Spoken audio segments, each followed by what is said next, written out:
Hello everybody, Treno here, and today I'm going to look at New Zealand tanks that can be added to War Thunder. New Zealand isn't usually a nation one thinks of when it comes to producing tanks, but that's not to say they didn't build any. Being in the Pacific, New Zealand was somewhat concerned with potential and later actual Japanese aggression. To make things worse, with the fall of France in 1940, its usual supplier of weaponry, the UK, was understandably unwilling to send vast amounts of weaponry to New Zealand, including tanks. Like with Canada and Australia, New Zealand was forced to look domestically for tank designs, resulting in the two tanks we will look at today, the Schofield tank and the somewhat more well-known Bob Semple. Now the Bob Semple tank is unlikely to be added into War Thunder, except maybe as a joke vehicle, but I'd still like to look at it anyway. I'm aware that a player-designed Bob Semple is available for a user mission, but unfortunately this is based on how the Bob Semple was ultimately planned to be built, not how it was actually built. Neither of these tanks were built in large numbers, and in the end neither saw combat. But they do show some unique attempts to build tanks in a country with no experience in tank design and little industry related to constructing them. The first tank we will be looking at is the less well-known Schofield tank. The initial development of this tank started in 1940, when it became apparent tanks would not be forthcoming from Britain. The first prototype was built on a Chevrolet truck chassis, mated with the suspension from a Bren carrier, which were or would soon be produced in New Zealand. The prototype didn't have a great performance in trials, leading to an improved prototype being constructed, which is what would be added to War Thunder. A unique feature of this tank, more usually seen on tanks from the interwar period, was its ability to travel on either wheels or tracks. The wheels could be used when travelling via roads, increasing on-road speeds and reducing wear and tear on the tracks, while able to switch back to tracks when going off-road. The switch between both modes of travel could be done from inside the tank, a handy feature if needing to switch modes in a hurry or in combat. The initial prototype was armed with only 2 machine guns, but the new prototype was armed with a 2-pounder 40mm gun and 1 coaxial machine gun. A pretty decent armament all things considered. Armour was less impressive at a maximum of 10mm, but considering it was built on a truck chassis with the suspension of a Bren carrier, it's doubtful more armour could have easily been added. As it was, it weighed over 5 tons with only a truck engine for propulsion. Speaking of propulsion, this vehicle has 2 top speeds. Top speed when on tracks was 43 km an hour or 27 miles per hour, but when travelling on wheels, the Schofield tank could reach a top speed of 72 km an hour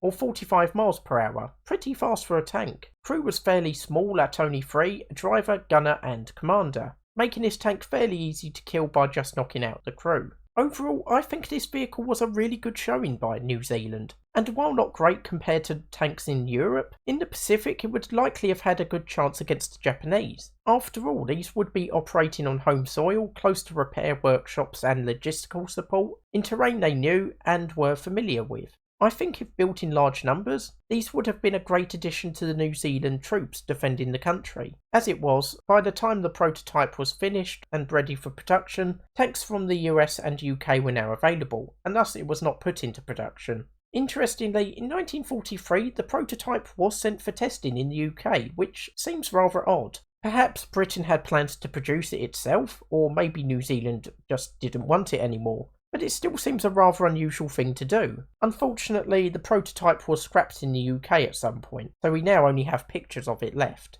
Ultimately, I think this tank would be best suited at a battle rating of around 1.0 to 1.3. The 2-pounder is a pretty good gun, and it has a pretty good speed, especially if able to change between the 2 modes of transport mid-match. The only downside to this tank is its thin armour and low crew numbers.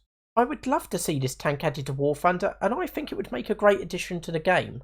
Now, the second tank, the Bob Semple, is fairly well known, mainly through online memes and such. But laying aside the jokes for a minute, this isn't the worst tank in the world, and indeed it is a good show of what can be achieved in very little time when under extreme pressure. The Bob Semple is, funnily enough, the product of one Bob Semple, the New Zealand Minister of Works, who decided that there was no time to lose in producing tanks, and therefore set about designing a tank that could be created by converting existing civilian tractors. This has the advantage that these vehicles could continue in their civilian roles, being quickly converted in the event of an invasion. somewhat reminiscent to the Danish attempts at producing armoured cars from civilian lorries. Armament was intended to include a 37mm gun plus machine guns, but as that weapon was unavailable, the armament ended up consisting solely of 6 Bren machine guns, 2 in the front, 1 in the turret, 1 on each side and 1 on the back, ensuring a full 360-degree coverage. Now, the armour looks like somebody has just strapped corrugated roof into the tank, but in reality this was 12.7mm thick, manganese-rich corrugated steel, fitted over 8mm of armour plate. While I doubt the steel plate was effective as proper armour, combined with the armour plating it was fitted over, this gives immunity to small arms and anti-tank rifles, meaning despite the weak armament, the Japanese would have to use dedicated anti-tank guns or their own tanks to defeat it. I also wonder if the steel armour could potentially be considered a form of early spaced armour, which would make New Zealand the first user of this technique, whether they knew about the principles around it or not. Speed was understandably slow for a 20-ton vehicle on a 127 horsepower engine, which leads to it maxing out at around 24 km an hour or 15 miles per hour. Though I've also seen figures as low as 10 km an hour or 6 miles per hour, so an extremely slow tank. To make matters worse, you could only change gears when going downhill or if the vehicle was completely stopped. Ultimately, the speed and gear changing problems are probably the worst aspect for this tank. I've also not been able to track down an exact crew complement, with the figures being a little bit all over the place, though they generally agree the crew was around 6 to 8. Enough to man each gun, plus a driver and possibly a commander, though one imagines it would be hard for said commander to coordinate so many men at once. It would also have been very cramped, with the forward gunner having to lie down on top of the engine.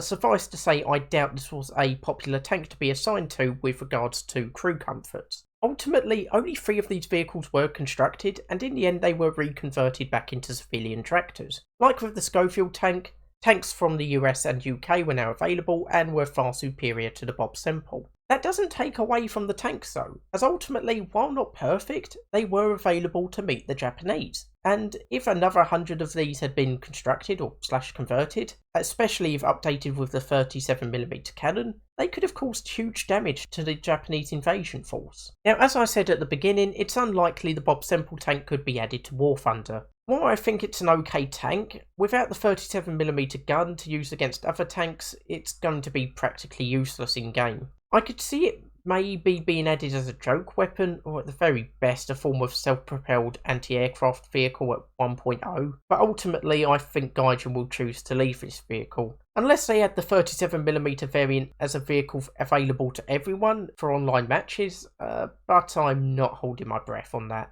So that's it for today's episode. As much love as the Bob Semple gets, I would be very happy for the Schofield to be added into War Thunder, as this is such a unique vehicle that isn't very well known, and I would love to see it given the attention it deserves. I'd like to hear in the comments if you agree, or if you think Gaijin should add the Bob Semple in its 30mm form instead. I hope you've enjoyed today's episode, and I'll see you next time.